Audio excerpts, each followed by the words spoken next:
Os Campos Gerais do Paraná são uma região muito especial que chama a atenção por sua beleza e riqueza há muito tempo. O famoso naturalista francês Auguste de Saint-Hilaire passou por aqui no início do século XIX e ficou deslumbrado com a paisagem suave e minimalista que viu e sentiu. Ele a descreveu em seu diário como o paraíso terrestre no Brasil. O imperador Dom Pedro II também visitou os Campos Gerais em 1880 e definiu poeticamente a região como um grande tapete verde sobre uma mesa de pedra. Eventuais testemunhos de rochas esculpidas pelas intempéries e águas cristalinas com finas areias brancas quebram o ritmo do capim ondulante.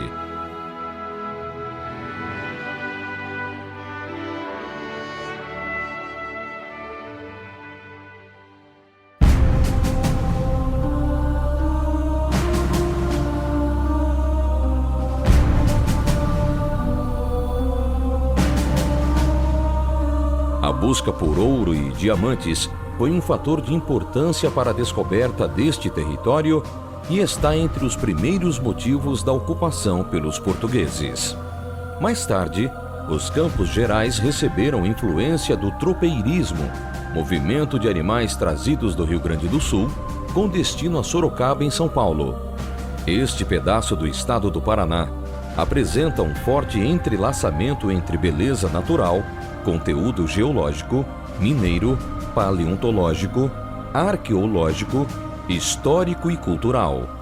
Desta mistura de valores resulta um patrimônio considerável.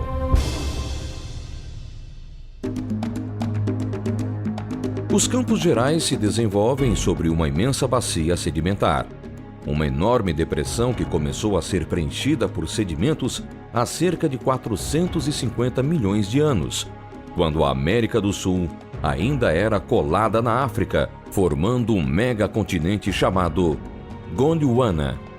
É uma das mais importantes estruturas geológicas do continente sul-americano.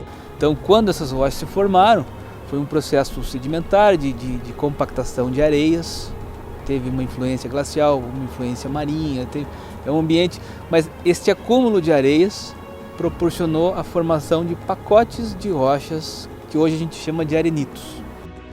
A sudeste de Ponta Grossa, eleva-se na imensa e muda solidão dos grandiosos Campos Gerais uma estranha formação de rochas, cuja pitoresca aparência sempre tem atraído a atenção e a admiração dos viajantes.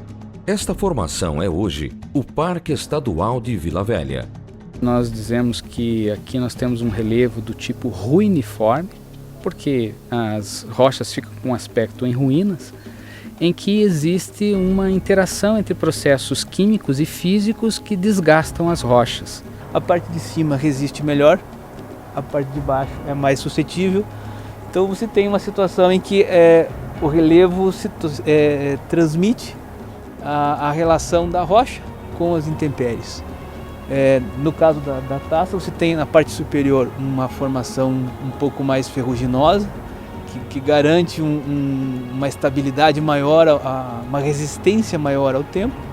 E na parte de baixo, uma parte mais vulnerável, mais suscetível, que com a ação de água da chuva, as intempéries atuando em cima deste material, faz com que se desgaste diferentemente. Esse local é conhecido popularmente como a garrafa. Quando nós olhamos o paredão do arenito, nós conseguimos perceber a diferença na resposta aos processos erosivos, uma vez que a rocha tem uma constituição também diferente ao longo dos vários níveis horizontalmente falando. Nós vamos ter diferença no tamanho das partículas, na textura da rocha e também no nível de cimentação. Com isso, a água da chuva, ao escorrer pelo maciço rochoso, ela vai decompondo, ela vai removendo fisicamente e dissolvendo os constituintes da rocha de forma diferencial. E assim nós vamos vendo o desenvolvimento dessas formas interessantes, chamativas, que nesse caso dão um contorno que lembra bastante a forma de uma garrafa. todas as formas rochosas aqui do parque são resultado da atuação do intemperismo, principalmente a água. A água é o principal agente de desgaste aqui, fazendo com que as fraturas comecem a se dissolver, a se desmanchar e tomando essas formas ao longo dos últimos milhares de anos. A taça, que nós estamos vendo aqui, é o símbolo do nosso estado. O que a gente acredita que pode ser agregado para fins educativos e culturais é como essas formações aconteceram, o que causou isto geologicamente, que processos atuaram aqui, que nos leva a uma contribuição grande também à compreensão dos processos que atuaram no passado do planeta. Na colônia Witmarsum, município de Palmeira, encontram-se provas de que toda esta região já passou por épocas de muito frio e gelo. O trabalho do geólogo, né, as pessoas gostam muito de fazer aquela analogia com uma atividade de um detetive. Nós nos prendemos muito à observação dos fenômenos atuais e transferimos isso para tentar explicar feições que estão impressas em rochas com milhões ou mesmo bilhões de anos. Atualmente no nosso planeta existem locais onde nós temos feições, nós temos processos ligados à atividade do gelo. Então o pesquisador, o geólogo, ele conhece quais são as características típicas de um processo glacial. Quando a gente vai hoje no Polo Sul, vai no Polo Norte, vai em montanhas elevadas, e nós vemos que em situações atuais, quando uma geleira se desloca em um vale ou sobre um substrato rochoso, ela deixa marcas tais quais essas que nós estamos vendo aqui. Nós estamos aqui num monumento geológico que a gente considera uma das pérolas da geoconservação no Paraná e no Brasil. Esse foi o lugar em que foi a primeira vez em que nós implantamos um painel explicativo de uma situação geológica que nós temos aqui do lado. São estrias muito antigas, testemunhas da passagem de uma geleira, mas que acabou se transformando num atrativo turístico. A poderosa ação da água sobre as rochas toma proporções magníficas nos Campos Gerais, como o que acontece no Buraco do Padre, uma grande furna em arenitos que apresenta uma queda d'água e um pequeno lago em seu interior.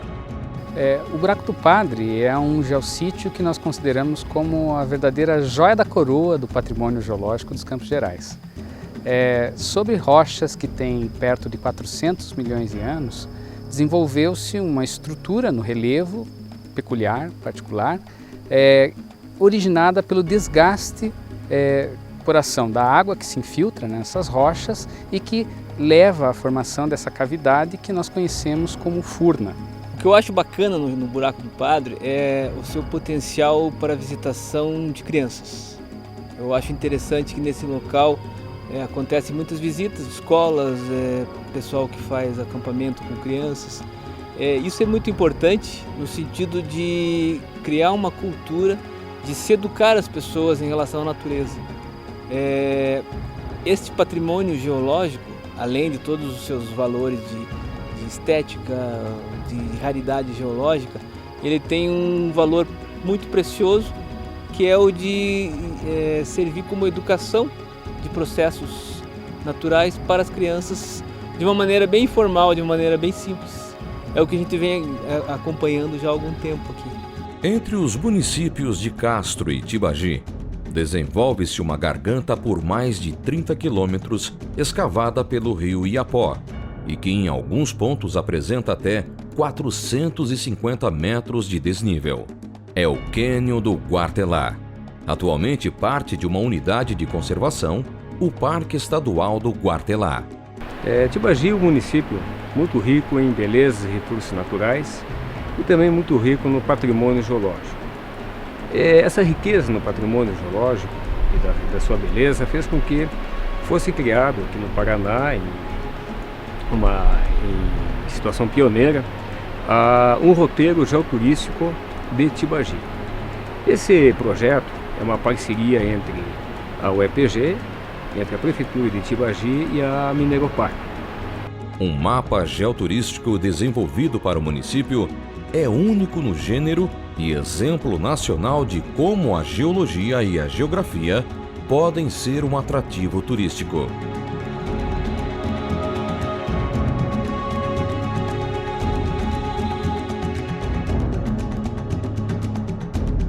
Um conceito novo que a gente vem trabalhando, que se trata de patrimônio geológico. A tônica de todo esse levantamento que foi feito foi a valorização do meio abiótico, seria a complementação dos conceitos que a gente tem hoje de meio ambiente. A gente está tentando trazer à tona a importância dessas paisagens, de como elas se formaram, do conceito envolvido nessa discussão, e que deve culminar em algumas ações de geoconservação. Ou seja, a gente precisa conhecer primeiro o território, precisa conhecer alguma coisa para que a gente possa conservá-la. E o objetivo desse nosso trabalho é justamente revelar para a comunidade essas informações que, digamos assim, estariam escondidas dentro do meio científico ou do meio acadêmico.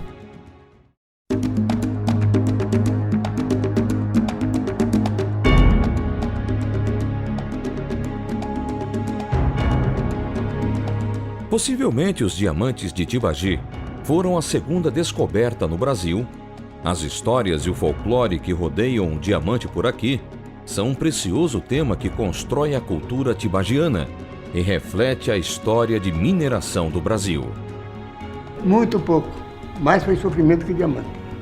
Eu de garimpo eu gosto, sou fanático, mas não gosto de ver pedras feitas joia, não gosto mais. Eu gosto dela bruta como está essa na minha mão. A relação do museu com os garimpeiros é assim, eles recebem a cada visita no museu, digamos que eles se sentem voltando ao passado, voltando àqueles momentos que eles viveram na beira do rio, na balsa, no próprio escafandro, e contam as histórias.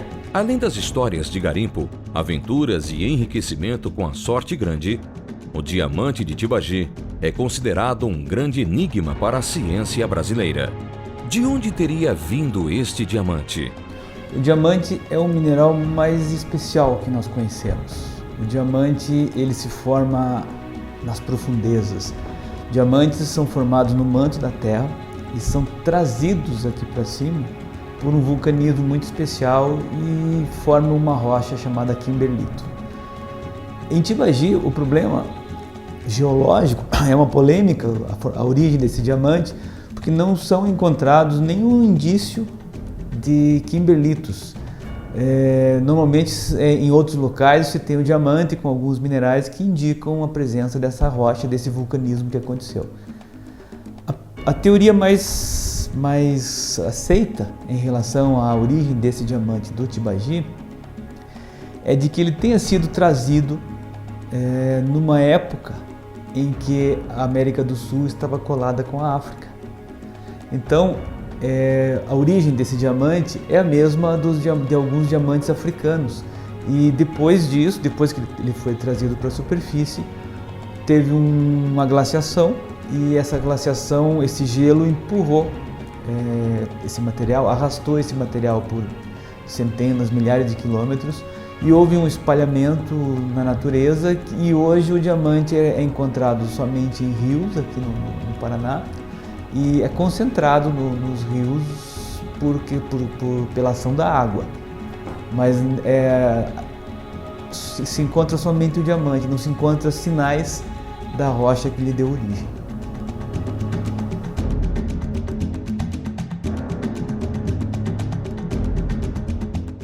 Outro patrimônio importante de boa parte dos Campos Gerais, especialmente nos municípios de Tibagi, Ponta Grossa e Jaguariaíva, é o conteúdo paleontológico. A existência de fósseis nestas rochas sedimentares é conhecida desde o século XIX e hoje é fonte de importantes informações sobre o passado geológico desta parte do planeta.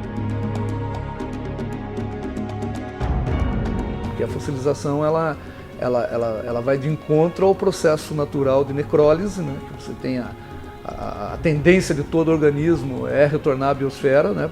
Ele vai entrar em necrose, e o fóssil é aquele que fica hermético a isso, né? Ele consegue escapar desse processo que quase ninguém consegue. Então, só por isso ele já tem uma importância fundamental, e cada fóssil é único, né? E insubstituível. E sem dúvida alguma, para as localidades onde há ocorrência de fóssil, é mais importante ainda, porque são localidades que são visitadas normalmente por uma gama muito grande de pessoas de outras regiões, de outras cidades, de outros estados, inclusive de outros países, né? Realmente é um patrimônio local, nacional e mundial. Fósseis de invertebrados com cerca de 400 milhões de anos, do período Devoniano, são encontrados entre rochas sedimentares muito finas, chamadas folhilhos. Essas rochas se abrem em camadas e é comum a presença de fósseis. Além dos fósseis aqui da formação Ponta Grossa, quando você pega a rocha e a cheira, você vai sentir um cheiro de óleo, que basicamente é o resultado da modificação da matéria orgânica em óleo mesmo. Ou seja, essa formação Ponta Grossa, indo para profundidades maiores dentro do contexto todo da Bacia do Paraná, é a rocha geradora de petróleo e gás aqui da Bacia do Paraná também. Os estudos paleontológicos sobre estes fósseis e os possíveis ambientes em que esta fauna viveu são objeto de pesquisa na Universidade Estadual de Ponta Grossa há muitos anos. E hoje a UEPG é referência internacional neste campo do conhecimento.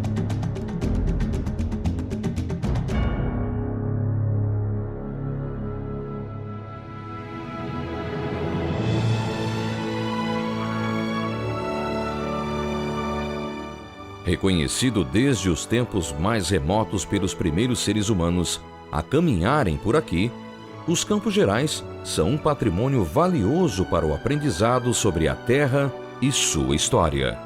Nos tempos modernos, estamos reaprendendo a valorizar a paisagem, a natureza e seus processos para compreender melhor o meio ambiente.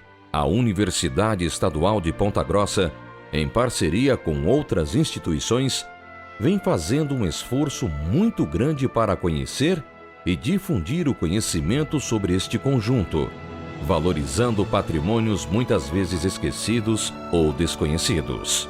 O conhecimento geológico é fundamental neste processo e sua inclusão como fortalecimento do turismo vem se mostrando como o caminho certo para consolidar a educação e a cultura neste território.